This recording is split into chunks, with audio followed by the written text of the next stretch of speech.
নমস্কার বন্ধুরা, আজকের ইলিশ ব্লগে তোমাদের সবাইকে স্বাগত। আগের দিন বাড়িতে এসেছিল বড় মামা আর আমার মেজো কাকু। আমার বাবা তাদের অনারে সকাল সকাল বাজারে গিয়ে একটা বড় সাইজের ইলিশ মাছ কিনে নিয়ে এসেছে।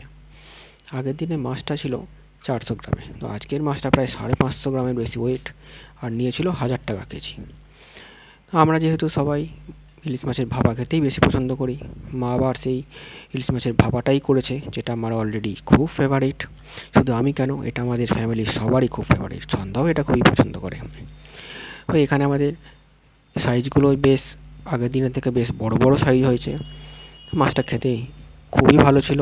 আর তোমরা তো সবাই জানো আমার মায়ের হাতের রান্না দারুণ, যে একবার খাবে সে আর কখনো বলতে পারবে না। সেটা চিকেন, মাটন, মাছ যা খুশি হতে পারে। আর মাছের ভাপাটা তো মা দারুণ করে।